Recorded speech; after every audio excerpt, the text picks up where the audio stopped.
बिहार की सियासी गलियारों में पवन सिंह की वापसी ने राजनीतिक माहौल को और गर्म कर दिया है। बीजेपी के बिहार प्रभारी विनोद तावड़े ने स्पष्ट किया है कि पवन सिंह अब बीजेपी में है और हमेशा के लिए इसी पार्टी में रहेंगे। ये बयान भाजपा और एनडीए के लिए महत्वपूर्ण माना जा रहा है, क्योंकि लोकसभा चुनाव 2024 के दौरान पवन सिंह का नाम पश्चिम बंगाल की आसनसोल लोकसभा सीट से सामने आया था। हालांकि बंगाली महिलाओं को लेकर उनके गानों के विवाद के कारण उन्होंने अपना नाम वापस ले लिया था। इसके बाद पवन सिंह बिहार में किसी सीट से चुनाव लड़ना चाहते थे, लेकिन उनकी उम्मीदवारी संभव नहीं हो पाई। इसके बाद उन्होंने काराकाट सीट से निर्दलीय चुनाव में हिस्सा लिया और वहां के चुनावी समीकरणों को पूरी तरह बदल दिया। पवन सिंह के कारण काराकाट में एनडीए के उम्मीदवार उपेंद्र कुशवाहा को हार का सामना करना पड़ा। कुशवाहा यहां सिर्फ तीसरे नंबर पर रहे। इसके अलावा आरा और औरंगाबाद में राजपूत उम्मीदवारों के चुनाव परिणाम पर भी पवन सिंह की मौजूदगी का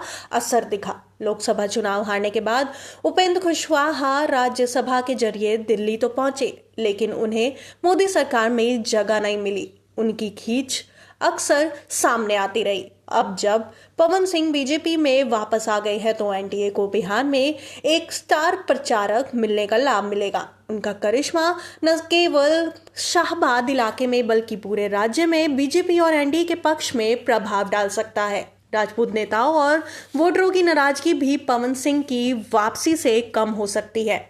पूर्व केंद्रीय मंत्री आर.के. सिंह पिछले समय से पार्टी के खिलाफ बोलते रहे हैं और उन्होंने राजपूत समाज की उपेक्षा का आरोप बीजेपी पर लगाया था। उन्होंने बताया था कि लोकसभा चुनाव में एनडीए गठबंधन के बड़े नेताओं ने उनके साथ धोखा किया, जिससे उन्हें हार का सामना करना पड़ा। आर.के. सिंह ने यह भी कहा कि कैसे कुर्मिया और औरंगाबाद जैसे सीटें हाथ से चली गई, क्योंकि पार्टी ने राजपूतों का प्रतिनिधित्व कम किया।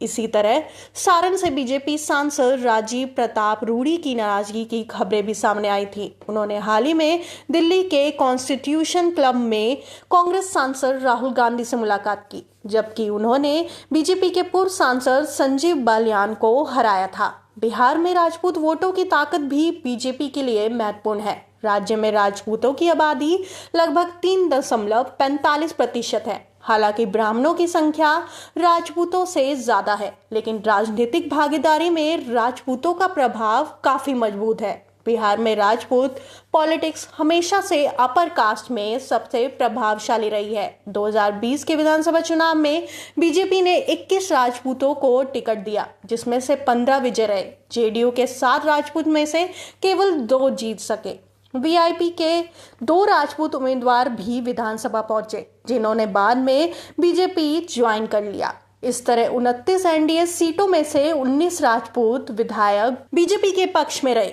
जबकि महागठबंधन के 8 राजपूत उम्मीदवारों में से 7 जीत गए और कांग्रेस 10 में से केवल 1 राजपूत विजय हुआ। इसके अलावा एक निर्दलीय राजपूत भी जीतकर विधानसभा पहुंचा। वीआईपी के दोनों राजपूत विधायकों के बीजेपी में राजपूत विधायकों की संख्या बढ़कर 17 हो गई। पवन सिंह की वापसी और राजपूत नेताओं का समर्थन बीजेपी के लिए चुनावी रणनीति में बड़ी ताकत साबित हो सकता है। ये न केवल राजपूत वोट बैंक को मजबूत करेगा, बल्कि एनडीए के लिए कई जिलों में समीकरण सुधारने का अवसर भी देगा। शाहबाद और अन्य क्षेत्रों में उनकी लोकप्रियता बीजेपी और एनडीए के पक्ष में निर्णायक साबित हो सकती है। पवन सिंह के स्टार प्रचारक बनने से पार्टी को बिहार विधानसभा में लाभ मिलना तय है।